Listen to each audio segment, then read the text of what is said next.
Okay, on the show today, Yasmine Madkour. So Yasmine, somatic therapist, sexologist, been on one of our live events recently, heard some very good things. I think originally recommended by my good friend Manal, who I actually just saw in London. She's normally in Saudi Arabia. Yeah. So Yeah, Yasmine, welcome.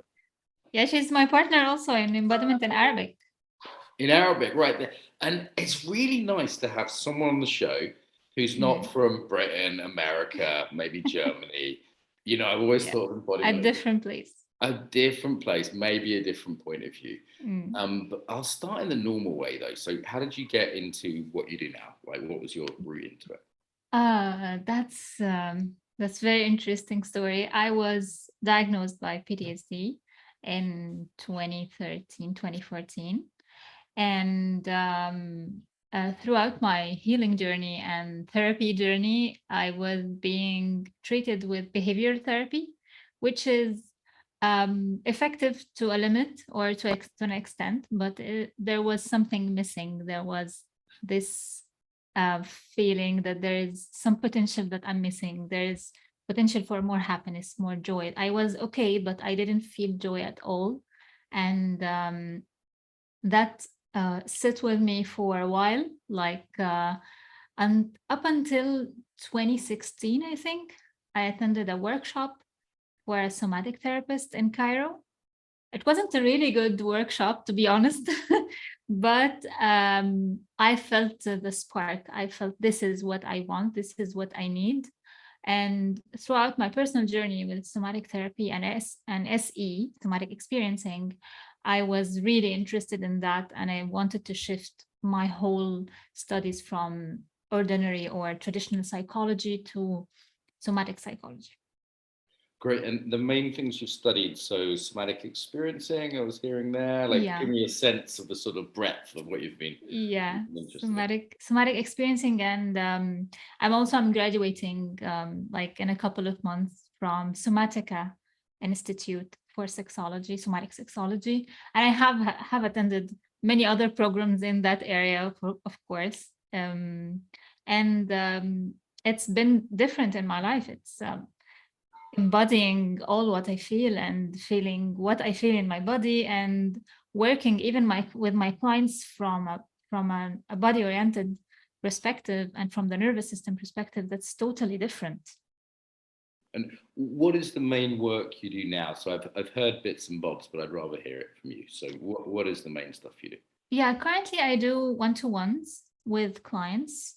I also work with couples recently, like for a year now. I'm working with couples, and I also have my own programs for people who have been experiencing burnout in their work, and or people with the issues around motherhood. I work with a lot of mothers, and I work with people, general adult population, working on their inner mother image and inner father image, working with their inner child and healing developmental trauma. That's one of my focus areas. And chronic pain also, I work with people with chronic pain.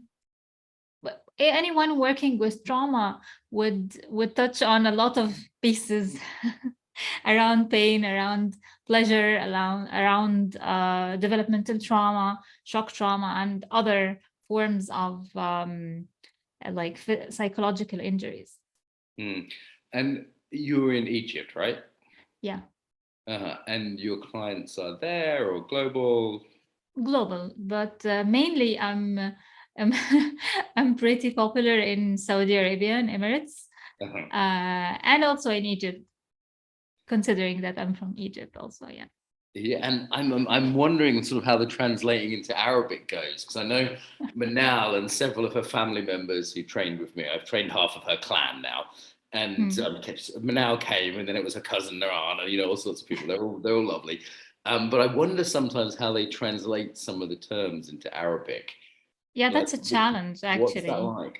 Yeah, and that's actually what most of my work on social media is about, to find the right words for embodiment, for trauma, for all the scientific stuff that has no Arabic words in our language, and also understanding that there's a depth to the meaning that's very specific to our culture and our like collective trauma, collective experience in general. There are some layers that cannot be expressed as in the English language, for example, but can be expressed in different layers and different expressions in Arabic language, because we have a different language that's rich in its own.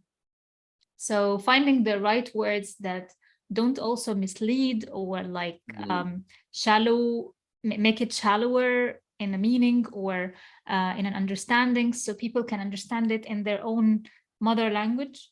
That's a job of its own.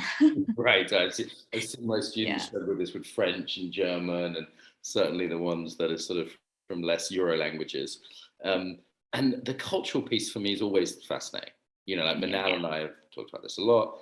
I had some stereotypes about Saudis, for example, and then I met Manal, and I was expecting sort of to be, keeping a respectful distance, and she just came and gave me a big hug as soon as she saw me, kind of thing. I wasn't expecting that.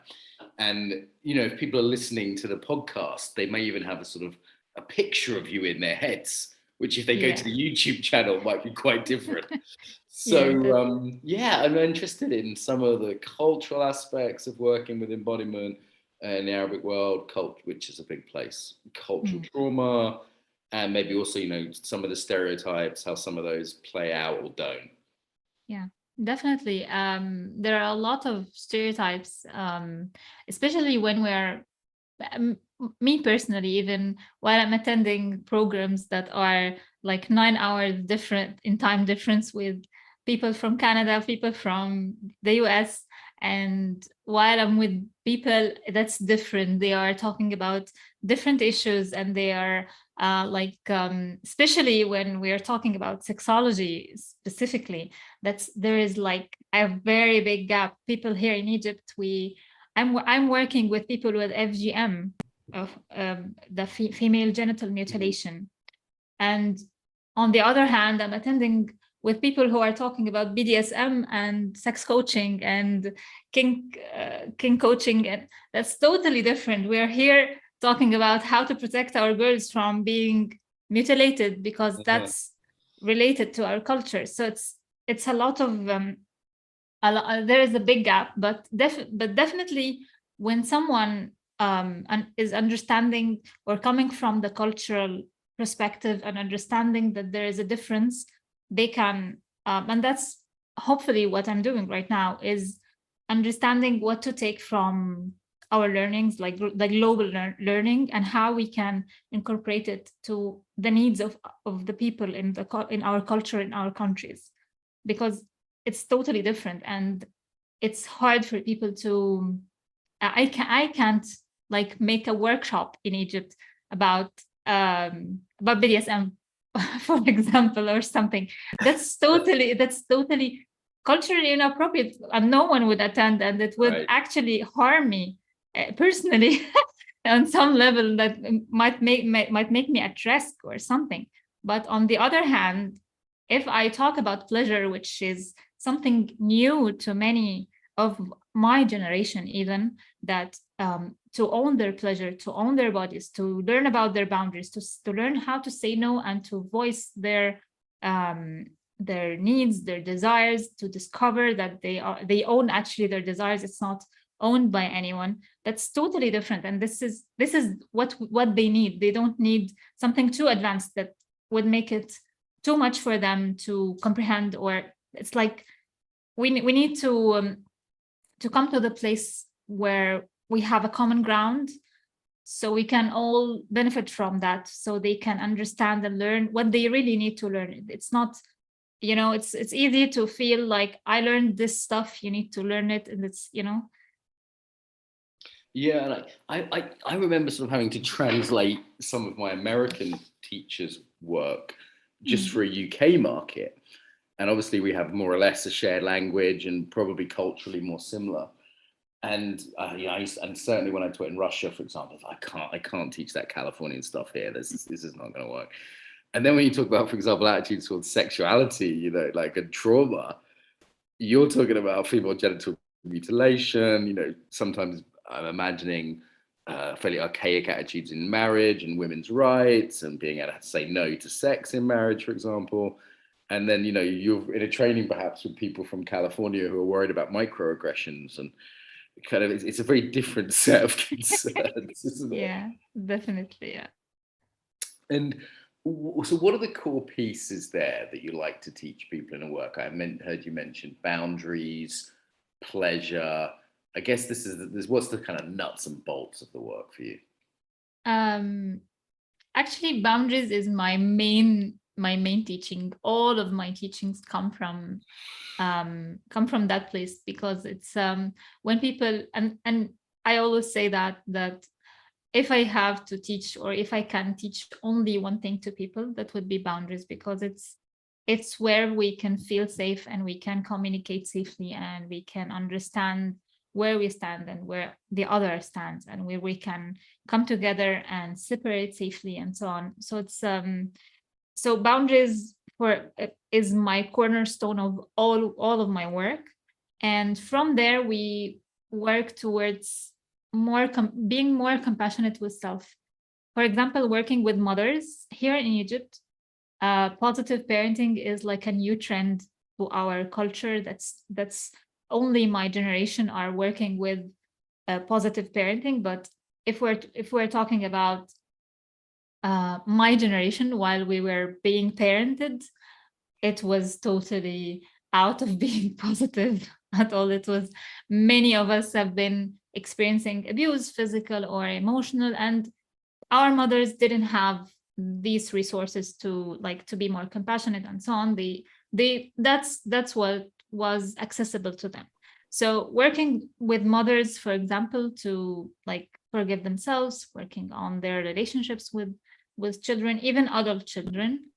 And so yeah, it's working from a self-compassionate place, where people feel entitled to their boundaries, and they can voice their needs and desires and requests, and they can communicate in a safer. Okay, I've choking been on talking. boundaries. Yeah, communicate in a safer way with their partners and their communities. Yeah. Yeah, I was coaching someone not long ago, actually, from fairly near where you are. I won't say exactly where, but fairly near. And even the idea that you didn't have to go along with what your family wanted Mm. was almost a new idea to them.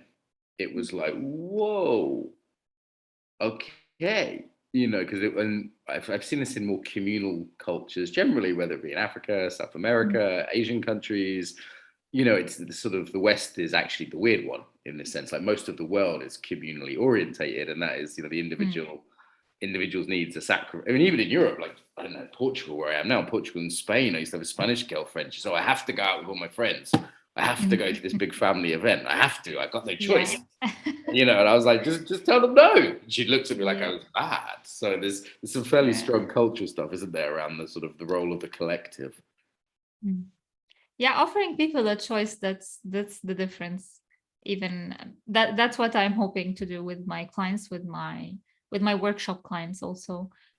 Just to have to not to feel guilty if they take the other choice, to feel free in doing the cultural and familial obligations, but they know that they always have a choice, if they want to, that this is a boundary that they are willing to cross for themselves, or that's a place where they can manage the relationship in some capacity that doesn't cross their own boundaries.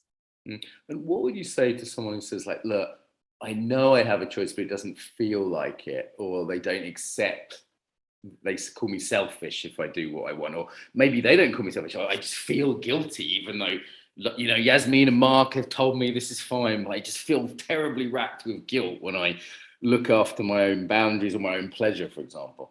Yeah, definitely. It's not that easy, because like growing up for like 30 something years in that culture, that's hard not to internalize these values, even though if you don't like cortically or like logically believe in them, but you feel we all want to belong. So if I'm the only one who's saying no in a culture that's seeing that we have to do this, we would be struggling with belonging and like basic evolutionary needs. So understanding where we are and how we can make these choices like gradually. Maybe it's not one step as a whole, or maybe it's okay to go to a gathering with the family, but it's not okay to like tolerate negative comments or like comments on your body or how you gained weight or something like that. So it's there's always a place in between where we can take what we want and also not to feel like challenged or over challenged by the growth that we are aiming to. Mm-hmm. And I'm wondering, sort of generally culturally, their attitudes towards the body generally, and specifically in regard to sexuality. I mean, if anywhere where female genital mutilation is practiced, it's clearly saying like, hey, women's pleasure doesn't matter. In fact, it's dangerous. So we're going to cut off some of the bits that might lead to pleasure. Like that's, and from that to a very modern, somatic experiencing informed, trauma informed. I'm imagining sort of sex positive. You're mentioning being around people who talk about kink. And by the way, that's changed in my lifetime. When I was a kid, people didn't openly talk about that stuff.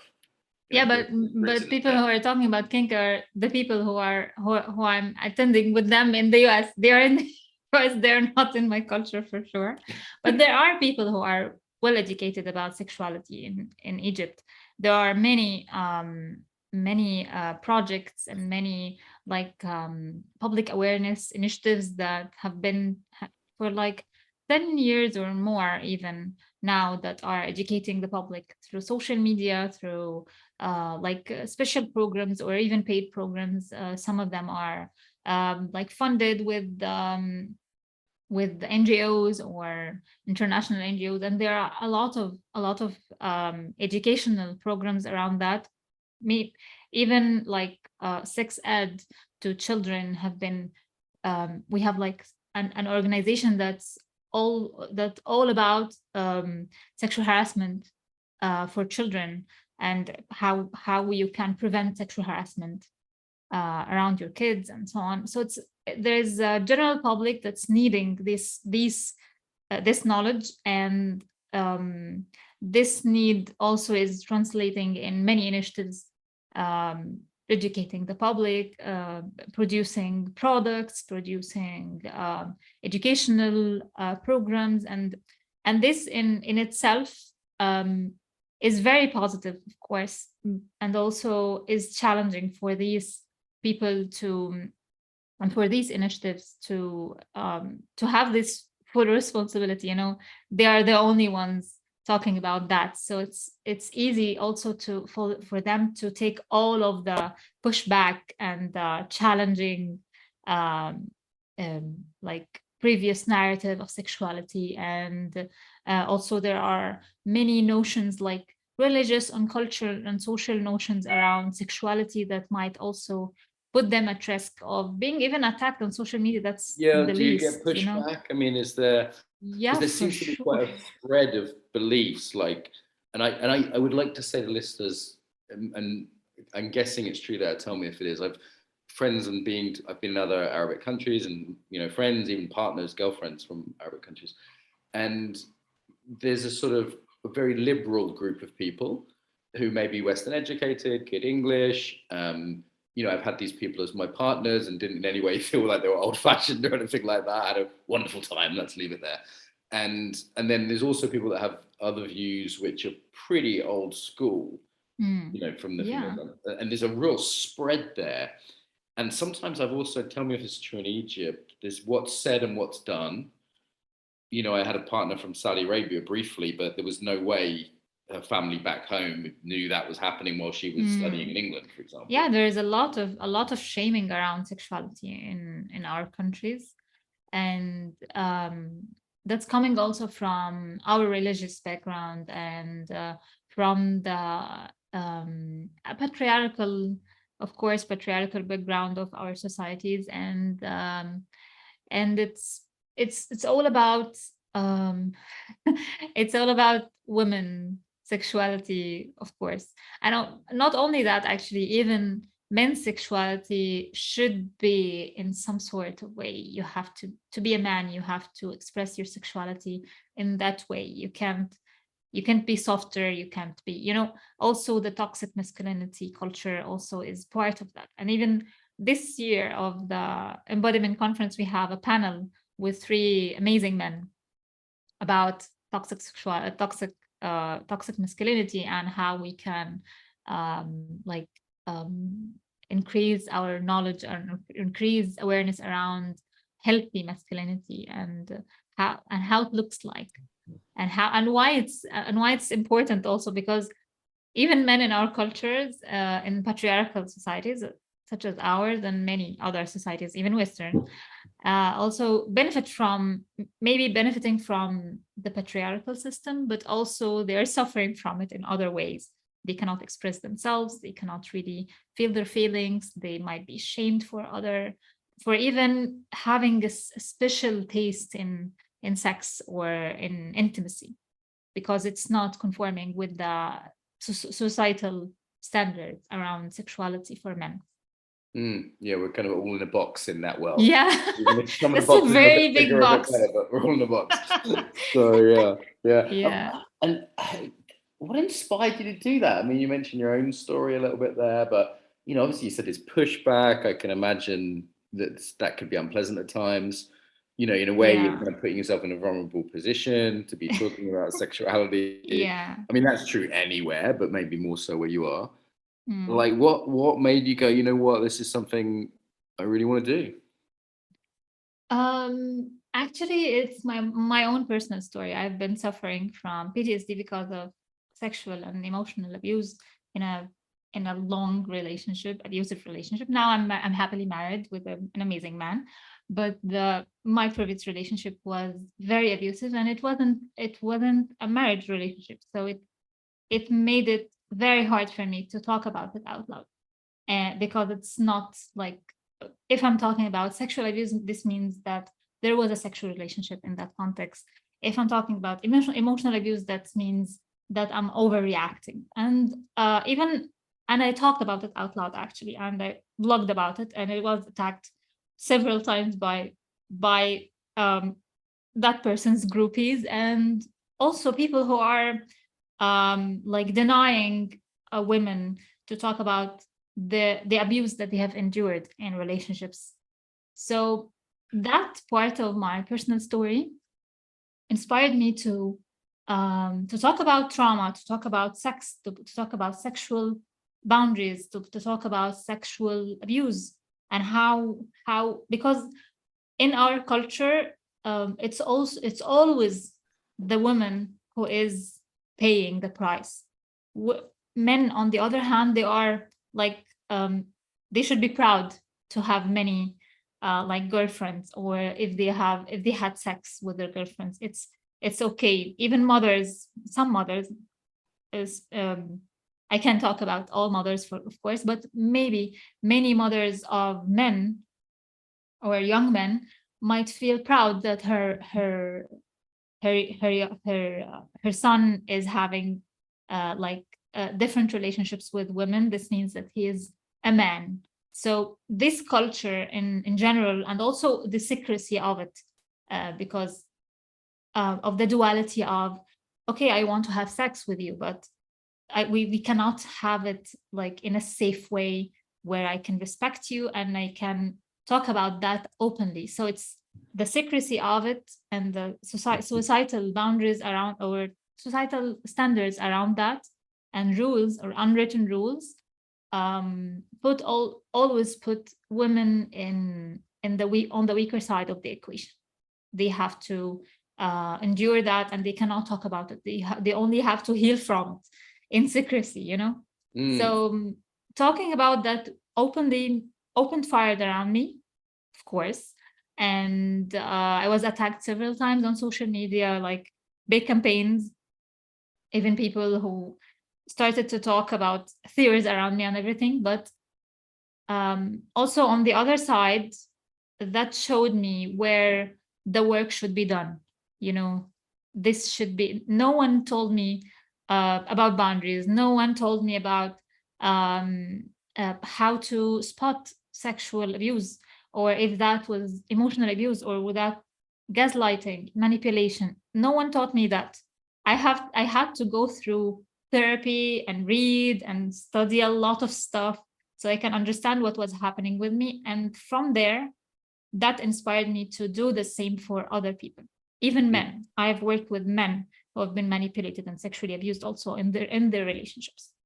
Yeah, yeah, interesting. Wow, wonderful. Good to hear, and well on you for you keep going. And I know it's not easy to be attacked online, and something I've experienced. It's not much fun, is it? It's not much No, fun. Like it's no, really at all, public attack is at all. unpleasant. Yeah, It's no, very no, unpleasant. it's not pleasant. And I had to take it. It took me like 2 years to heal from that, and I still feel anxious when I have like a public event, or I have, because you don't know who is meeting you and who and from where they are discussing what you're talking about. Yeah, They yeah. might have like a pre-notion about you. The world is a sort of gossipy village now. You know, it's a Yeah, kind of and it's all on internet. Twitter and Facebook and on social media. The internet has allowed the sort of toxic femininity, you know, I would say, has kind of been weaponized and put on a mass scale by the internet in a way that's pretty unpleasant. Okay, well, let's talk about mums. So this maybe is more Yeah. cross-cultural, I would say. Yeah. Everyone's obsessed with their mum. Whenever I meet a therapist, I always say in an Austrian accent, "Tell me about your mother." You know, it's sort of a cliche in therapy to talk about people's mothers. But there's a lot there, isn't there? This is, as I understand it, one of your specialisms. Yeah, it's not actually a chosen specialty, but it grew on me. Like people like mothers would recommend me to other mothers in their groups, so I had to study around that, and I had to prepare myself for this population. And working with mothers um, is actually a very it's soft on on me. It's like a it's one of my favorite specialties. Working with mothers also um, opens a lot of how you can break the cycle, how you can actually change generations to come from only one mother that's willing to make a change, to heal, to work on herself, to work on her issues. And when we bear children and when we have children in pregnancy, for example, women have to be in their own bodies, which can be very challenging for women.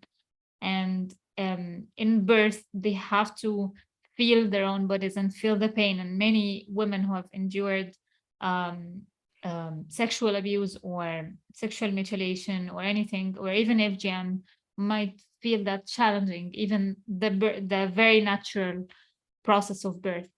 And having like a smaller version of you, like wanting things, doing things, getting on your nerves, like latching on you, practically, literally latching on you, can actually also trigger the needs that these mothers didn't have from their mothers or didn't have around. So, and also the culture around being a super mom, you know, it's Yeah, that's an yeah, expectation in a lot of yeah, places. that's Mother is saint. yeah, and you Mother have is. to sacrifice. And we have a competition in Egypt that's for the ideal mother, and it's always been like awarded to women who have been like she was widowed and she had two kids and she brought them until they've been very successful, two men. And this is like the general narrative of motherhood around being super mom. And even with the new learnings around like positive discipline and like the new era of parenting, I can say that, if I can say that, also have this being a super mom, you know, I have to teach them everything at home, and I want them to go to school, and I want to choose everything perfectly. I want them to eat everything healthy, and Yeah, it's there you too go. much. Too Gluten-free, much. organic, guacamole, and you have to be super mum, but you're not even allowed to shout at the little buggers anymore. And you know, if you have to be spiritual on top of being sexy, on top of being super mom, it's Yeah, that's big, too big much for demand. women to bear. Yeah. Okay. So even breaking this up and making moms like um accept who they are and understand that all what their children need is a happy mom. Actually, that's what they need, A a happy happy mom. loving mom. That's Mm, it. mm. Whatever the food that they are eating, they can eat another one another day. They will grow anyway, and it's not that big. Even it's, it's like, it wouldn't help if they are stressed and they cannot digest the guacamole thing that they were eating and it was healthy. And if their like nervous system and their bodies are not really correlating with their mothers. So yeah, understanding this correlation like piece of the puzzle shifts a lot of mothers from like being authoritative, being trying to control everything, to letting go and being like more of an observer, more of a containing, holding space for her kids, a teacher sometimes, but not like an overbearing person, or like she has to control everything or every aspect of her children's life. I was at an airport today and on a plane. You get to see parenting up close under stress in an Yeah. airport. You know, the Yeah, that's crowded very airport. obvious. Someone shouting at their kids, someone like praising their child for every little thing they did, sort of American style. Yeah. Someone making the child put on hand Bribing kids. sanitizer, yeah, bribing them with chocolate to get them on the plane. Someone letting their child just run wild on the plane, and this child was, you know, playing with me. I was like, go away, small child. You see it all at the airport, and Yeah. none of these. And I just feel like no one's really taught these people. They're just doing the best they can, right? Yeah. Like they're Yeah, exhausted. and I'm the just going to capacity of my their own last nervous person. systems. Yeah. Right, and they're, you know, especially on like an airport or something, people's nervous, like everyone's in a sort of trauma type hyper arousal state of stress Yeah. at an airport. You know, someone's forgotten their passport, some kids wants the toilet when they've got to go to a plane, and I just sort of often just feel like, wow, that looks really hard, like that. And as a psychologist, it looks hard, let alone as a civilian without any embodiment training or any knowledge. Yeah, Yeah. that's true. Okay, well, we need to wrap up fairly soon. Is there Hmm. any sort of other sort of special topics or things you love to talk about that we should touch on before we wrap up? Um, I think in, yeah, that's very far from what we were talking about, but because it's on top of my mind that I'm preparing a program around money and our relationship with money, which is very I didn't know that. I would have got you on our latest thing on marketing if I'd have known this. I mean, that's got a lot in common if you're doing trauma stuff in terms of yeah, survival, how people relate to safety self-care and and boundaries, safety also, like financial safety and how it translates in your own and safety and like your own scarcity regulation. Yeah. and yeah, because a trauma response is I'm in danger, there's not enough. So in money, in my experience, that Yeah. translates as I don't have enough money or I don't deserve money. Yeah, and sometimes it's like repeating old patterns in in the family or in the transgenerational trauma. That like I have seen someone who've been suffering because of less money, so I have to go around and around making more money, and it's not enough. It's never enough, Never enough. and Yeah. yeah, it's you can see two people having the same trauma and both of them having different bank statements. It translates differently, and also the lack of support around that, because it's or lack of even awareness around that, because people don't really translate financial troubles into trauma. That's the last thing that they would think it would translate from, or originate from trauma. Yeah, I think it's one of there's very few people who discuss this. Only a few, Jane Clapp, myself, Patricia Aguirre, who I work with from Mexico, but very few people discuss trauma and money and like how it shows up in so many ways, like grasping scarcity, like money is safety. If I'm rich, I'm important, therefore, you know, I'm safe. I think it's core to a feeling of Yeah. safety. Yeah. And all sorts of things are mixed up in it. I've Yeah, seen this with clients definitely. that And aren't. the self-worth, and whether you get paid for what you're doing, do you deserve to be paid that much, and why, and comparing yourself with your peers, and it's a lot of stuff. A lot of It's stuff. huge. It's huge. So we've talked about, I don't know what I'm going to call this, like mum trauma, sex, mums and money. You know, I mean, we've covered in a very short Yeah. space of time. Like what more is there? These are like, I'm just taking some notes here on my phone, if you can see. These are like the some of the big issues in life for people, you know, parenting, sex, money, and trauma. I think we've covered. There's some major stuff you're dealing with on a daily basis. Yeah.